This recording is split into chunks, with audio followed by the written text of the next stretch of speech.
Dios te bendiga, Dios te guarde, que el Señor Jesús sea escudo alrededor de ti. Vamos a ir inmediatamente al Evangelio según San Juan, capítulo 2, versículos del 1 al 12. Tiene como título Las bodas de Caná. Al tercer día se hicieron unas bodas en Caná de Galilea, y estaba allí la madre de Jesús. Y fueron también invitados a las bodas Jesús y sus discípulos. Y faltando el vino, la madre de Jesús le dijo: no tienen vino. Jesús le dijo: ¿qué tienes conmigo, mujer? Aún no ha venido mi hora. Su madre dijo a los que servían: haced todo lo que os dijere. Y estaban allí 6 tinajas de piedra para agua, conforme al rito de la purificación de los judíos, en cada una de las cuales cabían 2 o 3 cántaros. Jesús les dijo: llenad estas tinajas de agua, y las llenaron hasta arriba. Entonces les dijo: sacad ahora y llevadlo al maestresala. Y se lo llevaron. Cuando el maestresala probó el agua hecha vino, sin saber él de dónde era, aunque lo sabían los sirvientes que habían sacado el agua, llamó al esposo y le dijo: todo hombre sirve primero el buen vino, y cuando ya han bebido mucho, entonces sirve el inferior, mas tú has reservado el buen vino hasta ahora. Este principio de señales hizo Jesús en Caná de Galilea y manifestó su gloria, y sus discípulos creyeron en él.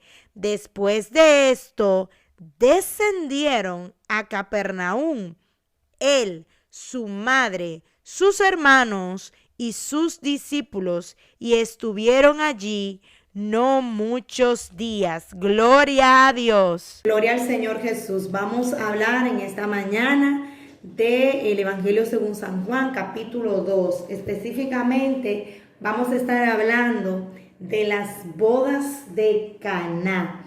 Lo que yo voy a hacer en esta mañana no va a ser básicamente como una prédica, sino más bien va a ser una enseñanza para que aprendan a sacar lo que son los símbolos bíblicos de un pasaje bíblico. Entonces empezamos con el título. En el título nos dice dos cosas. Número 1, nos dice que eran unas bodas. Unas bodas de por sí, lo que es una boda es una alianza. Es el momento en el que dos personas deciden estar juntos. Es el momento en el que dos personas deciden estar juntos y hacer un pacto de vida. Es un pacto de estar unidos, de enlazarse. Entonces ahí nos está diciendo que habían unas bodas.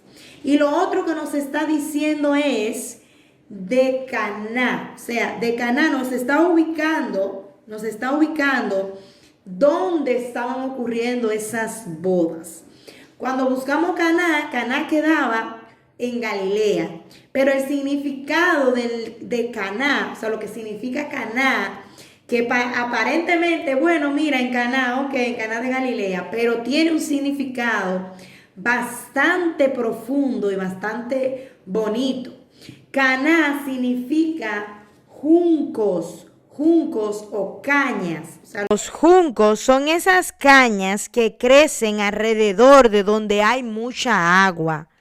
Entonces, esto no nos significaría nada si no fuera porque lo que nosotros conocemos como el Mar Rojo, en hebreo se dice mar de juncos o mar de cañas.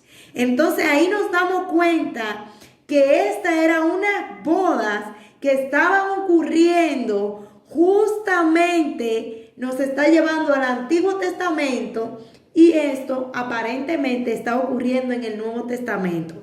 Pero nos vamos a dar cuenta que aquí en esta boda, en este pasaje bíblico, al decirnos el tercer día, nos da una pista de eternidad. Ese es el número del era y será. Entonces ahí nos está hablando de que en ese preciso momento estaban ocurriendo unas bodas, pero nos va llevando al momento en el que el pueblo de Israel decide confiar en Dios y decide atravesar ese mar rojo, ese mar de cañas, ese mar de juncos y decir: sí, acepto.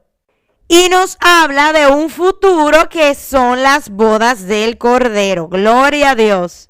Lo que acabamos de decir sobre el título, de que es una alianza que ocurre justamente en el mismo escenario en el que pasaron el pueblo de Dios en el pasado, entonces empecemos paso a paso lo que son la simbología a partir de los versículos.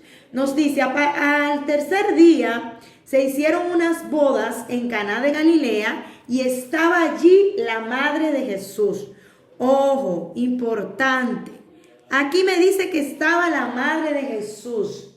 Entonces yo tengo que identificar quién es la madre de Jesús espiritualmente hablando.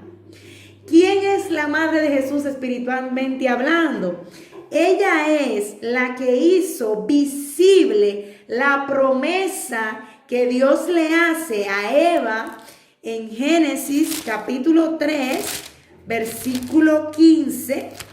Él le dice, él le promete, voy a leérselo. Versículo 15, y dice: y pondré enemistad entre ti y la mujer, y entre tu simiente y la simiente suya. Esta te herirá en la cabeza y tú le herirás en el carcañal. Es decir, ahí él está hablando con el enemigo y le está diciendo: esta que está aquí, la simiente de ella va a ser tan poderosa que ella te va a aplastar la cabeza. Entonces ahí cuando él le hace esa promesa a Eva, la que es portadora de esa promesa ahora en el presente, en ese momento, es María, la madre de nuestro Señor y Salvador Jesucristo. Entonces, hasta ahí no suelten a Eva para que podamos entender esto, porque si lo vemos como la madre de Jesús y Jesús, no. Acuérdense de Eva. Entonces, vamos al versículo 2 y dice así: y fueron también invitados a las bodas Jesús y sus discípulos. Aquí, ojo, aquí, por eso le estaba diciendo, se estaba hablando del presente para que entendiéramos lo que eran los símbolos y del futuro. Aquí Jesús no es como Dios, sino es como esa simiente de la mujer, que iba a aplastar la cabeza al enemigo y que iba a ser el fiador del nuevo pacto. Eso lo vamos a ir viendo poco a poco. Y dice: y fueron invitados ellos y sus discípulos. Los discípulos, ¿quiénes son? Los seguidores de Jesús. Entonces agarramos ese símbolo ahí. Y faltando el vino, la madre de Jesús le dijo: no tienen vino. Aquí vemos cómo esa portadora de esa promesa se da cuenta: espera, aquí está pasando algo. Este es el momento. Ella es reconocedora. Esta es mi hora. Este es el momento que me habían dicho. Esta es la promesa que yo había recibido en Génesis. Pero lo tenemos que entender esto poco a poco. Escuche bien. Y faltando el vino, ella le dice: no tienen vino. O sea, ella sabía. Porque ¿por qué ella va y le dice no tienen vino? Pónganse a pensar. Jesús hasta ese momento no había hecho ningún milagro, no había hecho ningún tipo nada extraordinario. Simplemente ahí se había bautizado, había sido tentado en el desierto y todo eso. Pero hasta ese momento, esa fue su primera señal, su primer milagro fue este. Entonces, ¿cómo ella sabe que Jesús podía hacer algo respecto al vino? Es porque María desde un principio sabía todo. María sabía su propósito. Por eso dice la palabra que ella guardaba todo eso en su corazón. Ella veía y guardaba todo eso en su corazón. ¿Qué significa? Que ella meditaba en esas cosas wow, espérate, esto. Ella entendía que ese era el momento en el que se iba a manifestar eso que le dijo el ángel. Entonces Jesús le dice, ojo aquí, ¿qué tienes conmigo, mujer? Aún no ha venido mi hora. Escuche esto es profundo aquí. Jesús le dice, ¿qué tienes conmigo, mujer? O sea, ahí él le está ustedes están viendo lo que dice aquí, entre ti y la mujer, la simiente de la mujer. Aquí no se habla de madre, aquí se habla de mujer.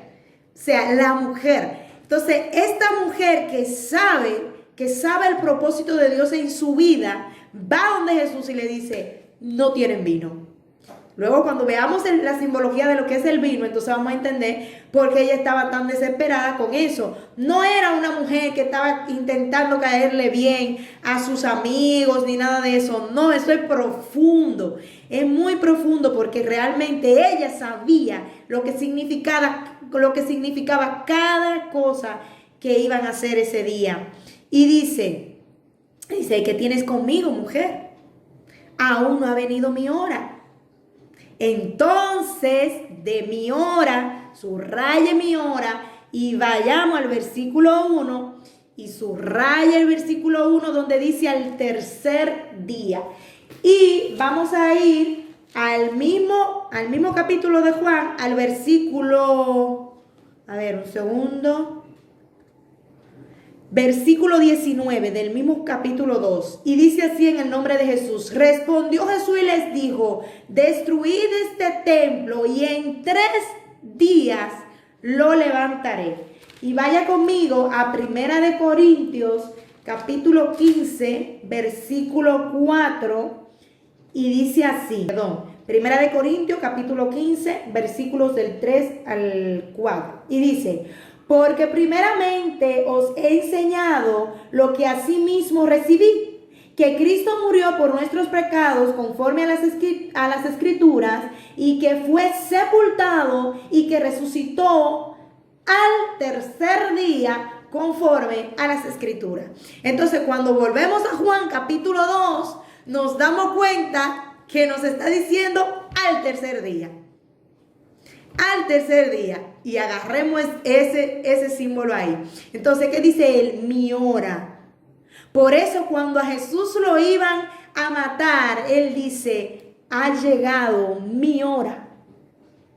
¿Se dan cuenta? En ese momento, cuando Jesús le responde así a María, en ese momento que Jesús le responde, ¿qué tienes conmigo, mujer? Aún no ha llegado mi hora. Una persona lo lee así, rápido, y puede decir incluso que Jesús le estaba contestando mal a su madre. Pero él no le estaba diciendo, ellos sabían, el lenguaje de ellos era tan así que en el siguiente versículo vamos a ver que ella entendió lo que él quiso decir. Él estaba hablando ahí de un futuro próximo, un futuro muy cercano, que era cuando en 3 años y medio después, cuando lo mataran. Ahí iba a ser su hora. Ahí iba a ser su hora en el que él iba a poder dar el vino real, que es su sangre. Ahora vamos a seguir. Su madre, versículo 5, dice, su madre dijo a los que servían, haced todo lo que os dijere. ¡Ah! ¿Ustedes creen que esa era una madre ofendida o una madre que a lo mejor decía, uy, ¿qué me ha dicho?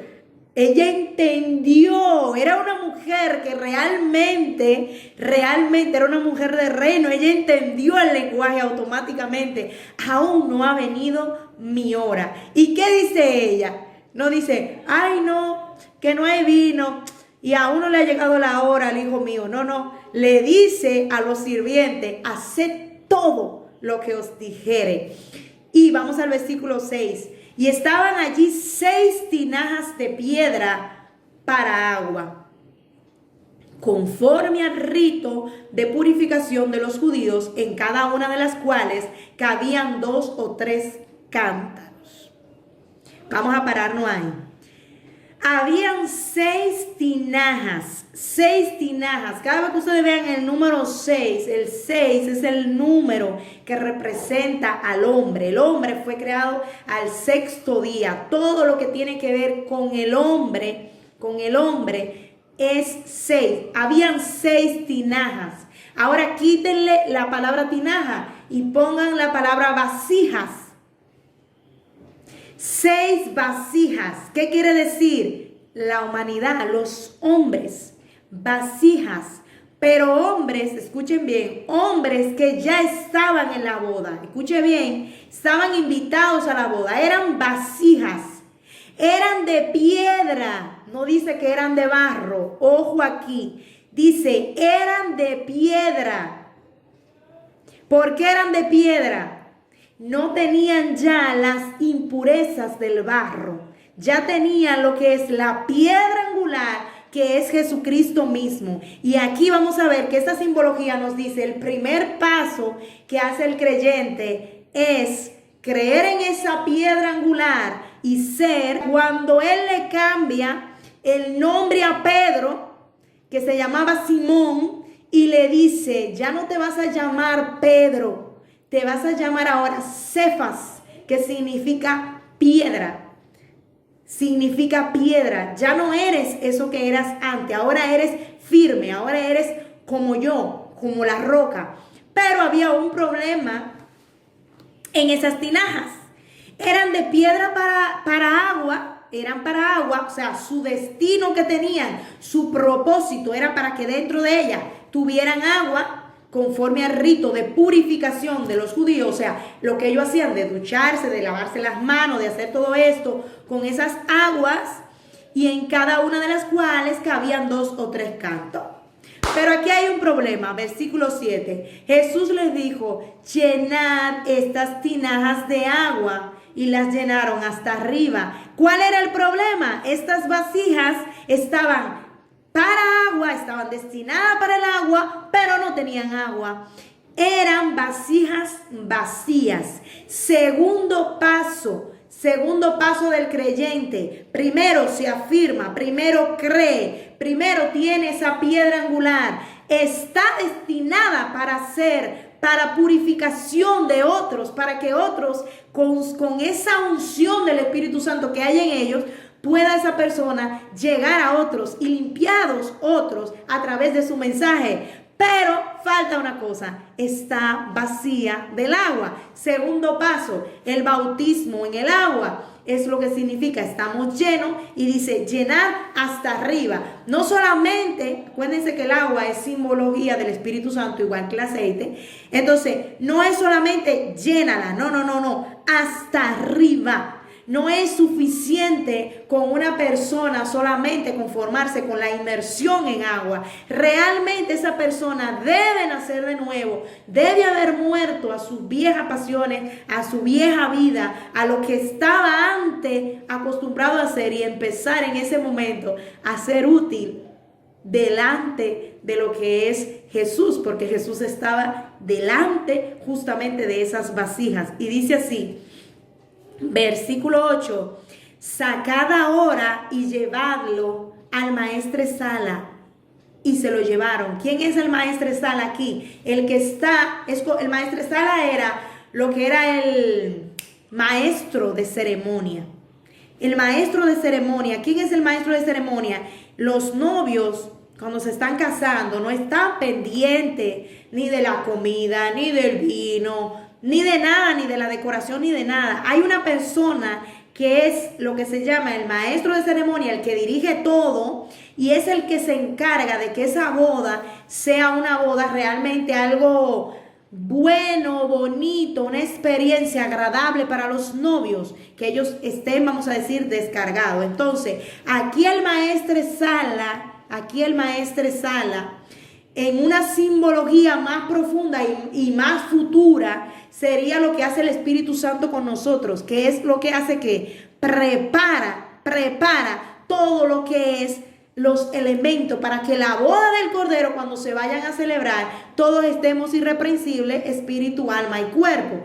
Pero ya esa sería una simbología más futura. Por eso les dije que esto lleva un momento presente y luego un momento más futuro de lo que son la boda del Cordero, que ya lo vamos a decir ahora.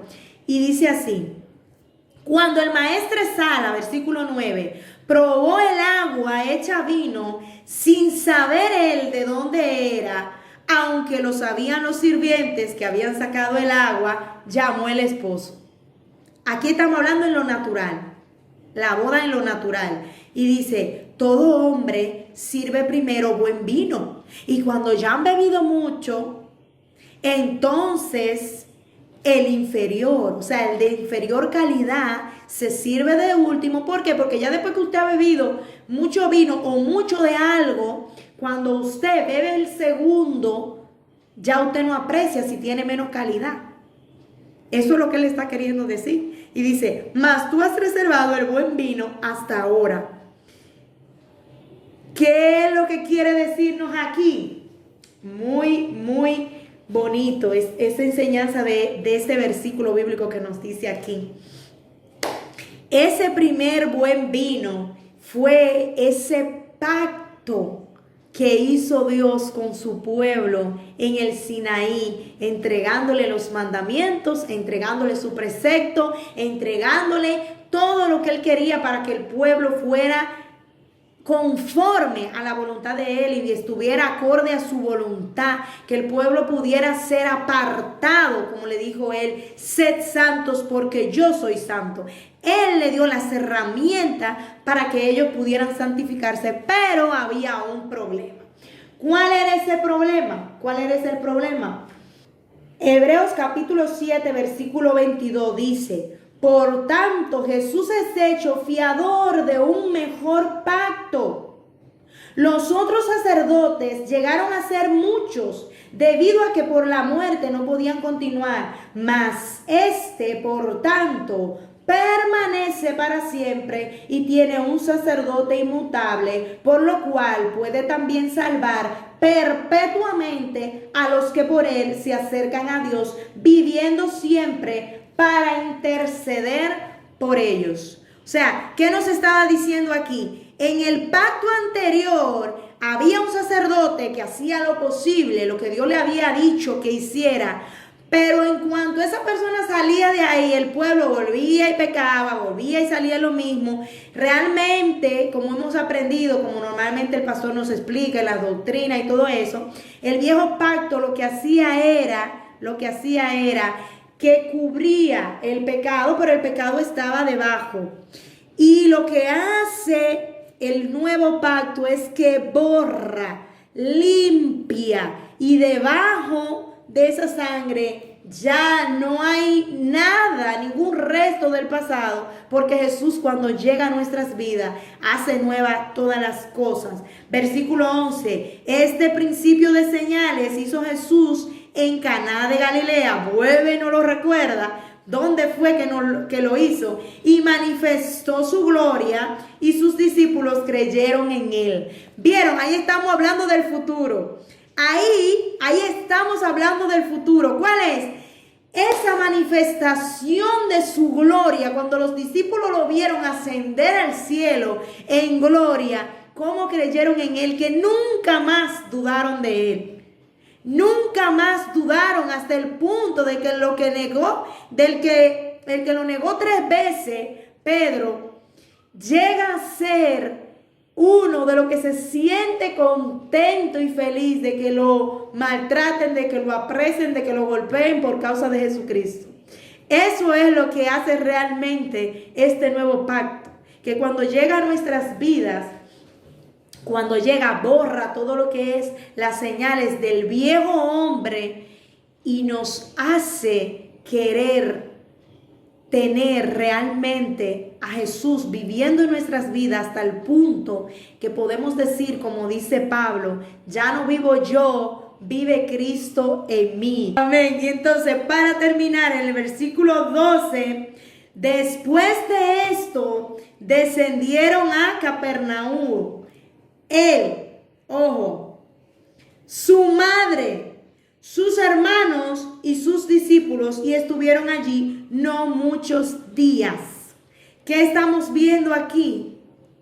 Lo que les decía anteriormente. lo que les decía anteriormente. Su madre aquí era un personaje, era algo, un elemento sumamente importante, porque no era solamente María, ella era esa representación de Eva en ese momento. En ese momento ella entendió, habrá redención para mi simiente que yo, por mi pecado, por mi error, arrastré a toda mi generación. Y María entendió que justamente con ese acto entendió realmente qué era la hora del Señor. ¿Cuál era la hora del Señor? También vemos otro elemento muy importante aquí, subráyelo, en el versículo 12 que dice, descendieron a Capernaum. Descendieron a Capernaum. ¿Por qué descendieron? Porque todo el que Dios llama para una encomienda, antes de entregarle algo, Dios hace que suba. Volvemos otra vez al Antiguo Testamento. Moisés sube al monte. Pero cuando usted le va a entregar al pueblo, usted necesariamente tiene que descender, porque usted no se puede quedar allá arriba en el monte. Entonces realmente el siervo de Dios se mantiene subiendo, recibiendo la palabra de Dios, recibiendo lo que Dios le da a él, y luego descendiendo. ¿Qué es descender? Usted ponerse a la par de lo que los rodean y usted decirle al pueblo lo que ha recibido de boca de Dios. Cuando un líder, por ejemplo, no sube a buscar qué es lo que Dios quiere que él hable, entonces el líder empezará a decir lo que él opina, lo que él cree, y no va a estar recibiendo las directrices del cielo que necesitamos, sino las directrices que él se imaginaba. Ya para culminar, haciendo ya un repaso de todo esto, nosotras somos esa vasija, nosotros somos esas vasijas, somos esas tinajas. Tenemos que preguntarnos si realmente somos vasijas que estamos llenas conforme al propósito para el que hemos sido creadas. Si realmente nosotros somos esas vasijas que están llenas de ese agua que está lista para convertirse en vino, ese vino que es la sangre de Cristo, ese Cristo que es ese pacto nuevo y eterno. Y si nosotros estamos listos para nosotros repartir y enseñar a los demás que tienen acceso sin miedo al trono de la gloria de Dios, acercarse confiadamente al trono, darles esa buena noticia de que esa sangre de Cristo, de que esa sangre derramada en la cruz del Calvario sigue brotando, sigue saltando ese agua también para vida eterna, que cuando Él nos da ese agua que nos da, se nos va la sed. Que cuando Él nos limpia con su sangre, aunque nuestros pecados sean más rojos que el carmesí, vienen a ser más blancos que la nieve. Repito, estas vasijas estaban destinadas y su propósito era el tener agua para la purificación de los judíos, del pueblo de Dios en ese momento. Pero estaban vacías. Busquemos cada día que el Señor nos llene con su Santo Espíritu, que el Señor cada día nos llene, pero no un poquito, sino hasta rebosar. No nos vamos a conformar, no vamos a decirle, la vasija no tiene opinión, la vasija no le dice, Señor, hasta aquí, Señor, ya, suficiente. No, la vasija recibe y luego da. Recibe y luego da. La vasija no se conforma. Esa vasija, que Dios nos ayude a hacer esas vasijas de piedra que ya no seamos de barro con las impurezas de la carnalidad y de lo terrenal, sino que podamos tener y ser representante de esa piedra angular que es Jesucristo mismo. Entonces vamos a buscar de dónde hemos sacado que nosotros somos esa piedra, porque cada simbología bíblica se interpreta con la misma Biblia, a menos que sea desde un punto de vista natural que estemos buscando, pero siempre en el sentido espiritual, siempre hay algún versículo que le va a ayudar y le va a respaldar con la interpretación que Dios le dé. Amén. Así es que vamos a ir a Primera de Pedro capítulo 2, versículo 5. Dice así en el nombre de Jesús: vosotros también, como piedras vivas, sed edificados como casa espiritual y sacerdocio santo, para ofrecer sacrificios espirituales aceptables a Dios por medio de Jesucristo. Gloria a Dios. Aleluya. Espero que este estudio les haya servido de ayuda. Es como un ejemplo para seguir viendo otros versículos que le pueden dar ese tipo de simbología en donde ustedes vayan buscando, donde ustedes puedan ir practicando lo que hayan aprendido. Por ejemplo, la tipología. Hemos visto que aquí María es la tipología de Eva y la escena es pasada, presente y futura. Entonces vemos diferentes. Próximamente habrán más estudios como este, donde iremos sacando los símbolos bíblicos para que usted vaya aprendiendo. Esta simbología bíblica le ayuda a usted en todo. Y usted me va a decir, ¿cómo así, hermana? Sí, porque bíblicamente hablando, vemos los símbolos, los traducimos y luego hasta para interpretarse usted un sueño, usted lo puede hacer. Por ejemplo, usted se soñó que estaban dando la Santa Cena, que no deberíamos de usar ese término, Santa Cena, y no había vino. Entonces, ¿qué simboliza eso? Eso es que el pacto no está bien. Entonces, todo eso, hermanos, son símbolos que a usted le pueden ayudar en su día a día. Próximamente en este canal, este 31 de octubre, hay lo que es una luna azul. Vamos a explicar qué significa. No significa que usted la va a ver azul ni nada de eso, pero vamos a ver qué significa espiritualmente hablando, viendo los símbolos bíblicos. Y aparte de esto, vamos a ver qué el Señor nos da para el 30 de noviembre, Dios mediante, si todavía estamos aquí, para el 30 de noviembre que hay un eclipse penumbral de luna. Les traigo también algunos sueños proféticos que han tenido algunas de mis hermanas cercanas, y todo esto, hermanos, para compartirlo con todos ustedes, para que les sea de edificación. Así es que estén pendientes. Dios les bendiga mucho, Dios les guarde y que el Señor sea escudo alrededor de ustedes.